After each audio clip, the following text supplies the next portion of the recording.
Hello everyone, I am Alyan and today I have a very special guest, Mr. Paul. So Mr. Paul is a space lover, engineer and dreamer from London. He is the CEO of Kepler ReCapture, a company that helps save our planet. He also leads OpenLuna Foundation, a group that wants to send people back to the moon. So welcome Mr. Paul, how are you? Paul, how are you? I'm doing well today, thank you. Nice, crisp summer morning, spring morning. Yeah, that's a great weather. So before moving on the question, can you tell us a little about yourself and where you grew up? I grew up across a lot of North America. I was born in the United States and then traveled back and forth between Canada and the United States, mostly Midwest. Okay, thank you for telling. So, when you were a child, what did you dreaming of becoming? I wanted to be a starship designer. That was what I wanted to do. Okay, so can you tell us who inspired you the most in your life? I don't know that any one person did as the genre of science fiction did. My father got me started in science fiction, and both my father and mother kind of taught me to dream, and I just ran with it. And I wanted to make that world real. Okay, thank you so much for your answer. So, what does a normal day look like for you?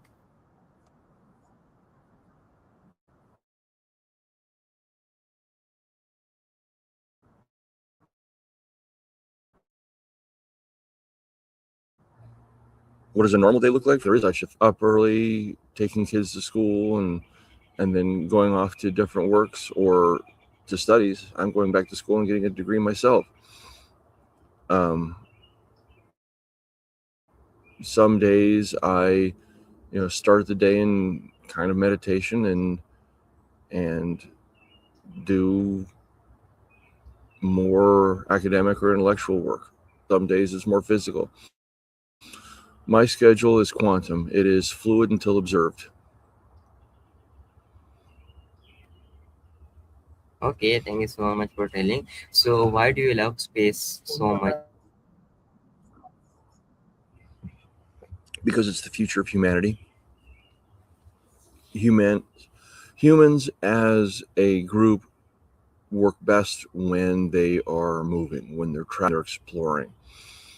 Uh, yes, there's the ocean, and there is a lot on the ocean for us to learn, but we have decided as a space is more interesting, and that's where we go.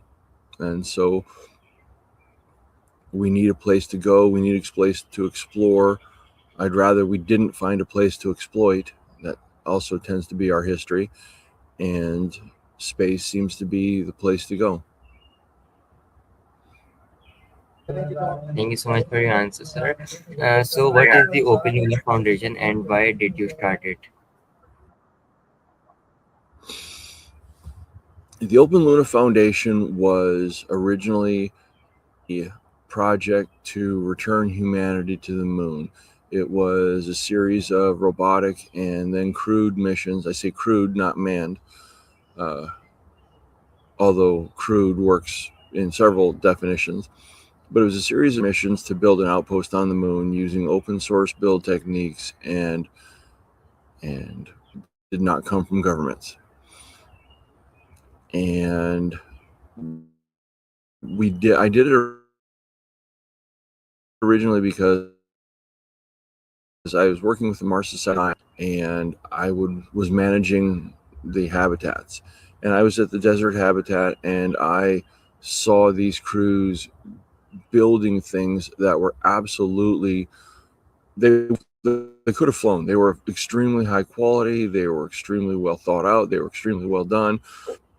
Weren't working with space qualified materials, or they weren't solving a problem that was existing in space. They were solving a problem that was existing on that particular hab.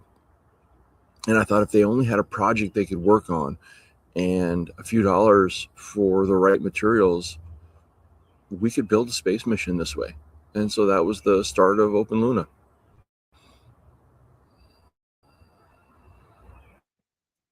Okay, thank you so much for telling. So, why do you think it's important for people to go back to the moon? Because compared to many other things, places you can go where you can actually put boots someplace and actually build structure someplace, it's fast, it's cheap, it's, well, relatively inexpensive. I know it's a whole new level of numbers of zeros, but still, it's it's a good stepping off spot for Earth to go out. The moon is the final step. I think the moon is first in many steps to get out. And I think we need the ultimate offsite backup. We need a place we can go. We need a place to store the materials. I mean, anyone who doubts that the Earth is a fragile place, just ask the dinosaurs how their space program went. We need an ultimate offsite backup, period. Thank you so much for your answer, sir. So, what is the biggest challenge in sending human to the moon? Funding. It's purely a function of people don't want to spend money when they don't see an instant result tenfold. They don't want to spend $1 if they're not going to see $10 tomorrow. That's purely it, funding. All right. So, you also work with Mars Society. Do you think human will live on Mars one day? Oh, absolutely. I don't know when someday is, but they will. It's another place. It's another rock. People, I like orbital structures. I think they're definitely the real way to go. But until we can get spaceborne manufacturing down, we need places things. And for now, Moon, Mars, those are them.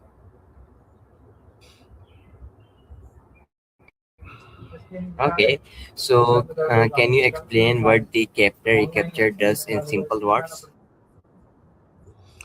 We make desalinated water, which means we make ocean water drinkable. We take the salts out of ocean water, and we do so in a way that does not damage the environment in any way. In fact, it's actually environmentally helpful. Okay, thank you so much for your answer. So, how can your work help save our planet from climate changes? It's solving a couple of issues at once. One of the issues is water. The water wars have started. The places in the world where they are thirsty for water, and it also helps with climate change directly in that we are stripping CO2 out of the environment. In fact, that's how we first started on the desalinated water part. Is we were CO2. We were working on reducing CO2 in the biosphere, and our process also produced desalinated water as a side effect. And so we realized that's where a lot of the money was, and so that's where we started pursuing that from a financing goal, while at the same time retaining our original goal of reducing carbon biosphere. So as we say, we're solving the world's problems at one clean glass of water at a time. All right, thanks so much for your answer. So, what is the meaning behind the name Kepler? So Kepler ReCapture originally came from Kepler Shipyards, an aerospace company. We build spaceships. And it was originally a division of shipyards. And then we spun it off of shipyards to, because it needed its own place. It was a big enough project. It was enough people that it just needed its own place. So we just spun it off completely. And we retained the Kepler to remind us of our aerospace roots. Because there are things that we do in aerospace that don't make sense to don't know. I'm continually being hassled about wanting to save, wanting to spend $9,000 to save a kilo. Well, people, why would you do that? It's only a kilo. Yeah, but it'll cost me $10,000 to put that in orbit. So we optimize for things that people don't normally think of. And we also think larger scales than most people think of. Most people wrap their head around the idea of gigatons of CO2. It's a number, sure, we can say the number, but do we understand what that means? And aerospace people are good at that. We understand scales that most people just can't wrap their head around. So for now, we keep Kepler ReCapture, we keep the Kepler name to remind us of our aerospace roots and remind us that we sometimes do things in ways that are different than most. We're optimizing for what matters, most people think we should optimize for. And we think in scales that are much, much larger than most people can imagine. All right, that's great. So, why did you choose to make your space research open source and free for everyone? With OpenLuna, we felt that if you could see the moon, then you should be allowed in returning humans to the moon. You can't do that without the tech to do it. So we felt that the only way to get to the moon was for all of us to share our technologies. It wasn't just OpenLuna sharing tech; people were sharing tech with OpenLuna as well. So that's the core of an open source project, and we share technologies. And it's through that kind of sharing and openness we think is what will be required to allow people to return to the moon and go on further on into space. It's sharing, it's community, it's all being together. It's all humanity working together to solve one of humanity's problems. And you can't make a dollar while you're doing that. Right. So, how can normal people like students join and help your project? Which one? Open. Right now, we're kind of pausing some things, although there's right now, we'll have a new website up in the next few days. So by the time most people see this, there'll be a new website up. Funds, if you have any. As I said, that is the biggest issue. That's the thing that I find striking about what's going on now is plenty of talent. There's plenty of skill. There's plenty of people who are motivated to provide answers to these problems. We just need a way to pay for their work. As far as ReCapture, email us, tell us what you'd like to do and the way you'd like it, and we can find a home for you. We can find a task that you can perform or a job you can do. ReCapture is a commercial for-profit, and we're pre-seed funding, so there's not a lot of money floating around, and we do eventually intend to make money doing it. But that doesn't mean there's not room for student interns, people who just have an idea that they want to help with, or even an introduction, write a song, or help with video production. There's always something that needs to be done on a project of that scale, both of those scales. Yeah, thank you so much for your answer, sir. On Facebook, you call yourself a writer, builder, and a healer. What do this word mean to you? I'm a storyteller. I like helping people. I like telling stories with people. I like looking at what's happened and explaining it in a way that people can understand, or saying what if. That's all of sci-fi. What if this piece of technology existed? What if these aliens showed up? What if everything's a what if. And it's by telling those stories that we can help people, well, first, live with the results if something like that happens, but also it helps expand people's minds. It helps with entertainment. It helps people just get a better feel for their place in the greater humanity. I'm always building things. I am trying to make the world a better place. I'm an engineer. That means I use technology to make the world a better place.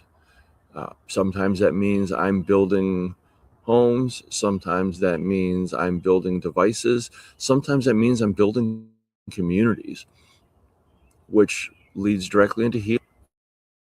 I was an EMT in fire rescue for a long time.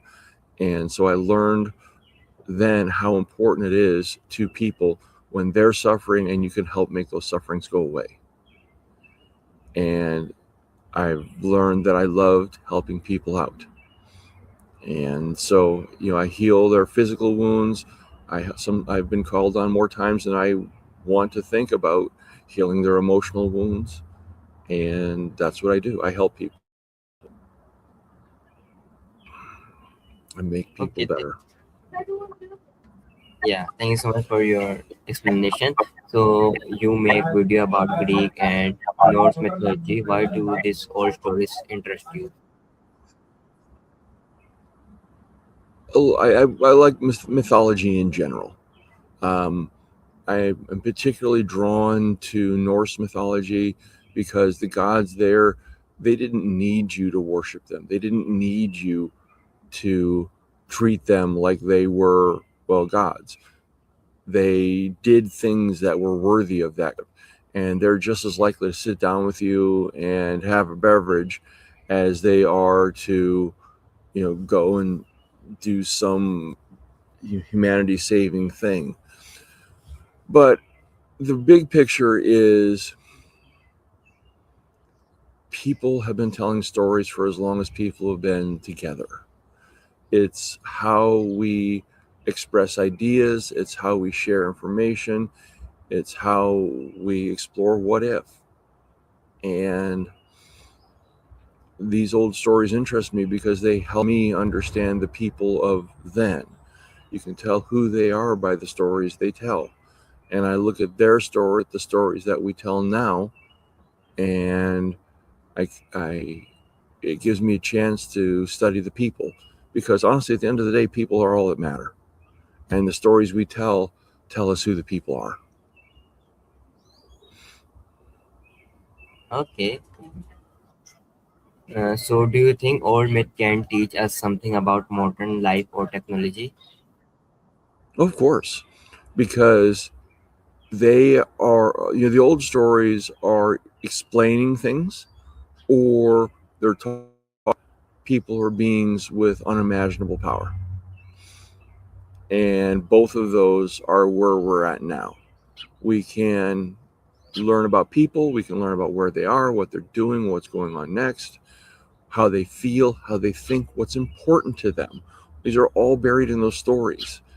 And how did they handle that situation? How did they handle what was going on in their lives, in their families, in their societies? And we can learn from that. We can learn what was wrong. We can learn what happens if we use these and learn what happens when we abuse those technologies. And yes, I used when on purpose because we will abuse those technologies. And then we can learn about hubris. There's a lot of stories about hubris that apparently is a human condition. And they all teach us what we can do now that we're using technologies that give humanity, I say we as humanity as a whole, are wielding technologies that can give us unimaginable power. You look at what AI can do as far as moving data, as far as changing how we and how we handle the use of information, the sharing of information. We have energy technologies that can literally wipe cities off of maps. How do we use those? And how do we treat them? and we can learn how to do those things. Again, sci-fi is the story of what if she existed. So here's a story about it. And if it was a good story, then it resonated with you, and it meant that you understood that's probably how people would react.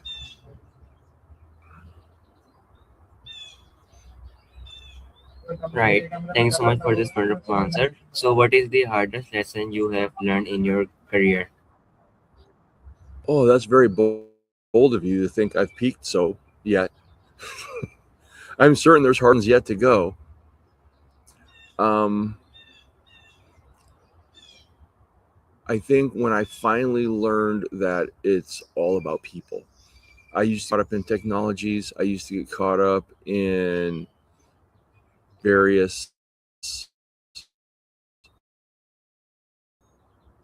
financial things, and with various money things, various hardware things, various things. No. It's all about the people. You treat people right. You treat people with dignity, with respect. You treat people with care, and they will treat you. And you'll find you'll have a much easier go at things.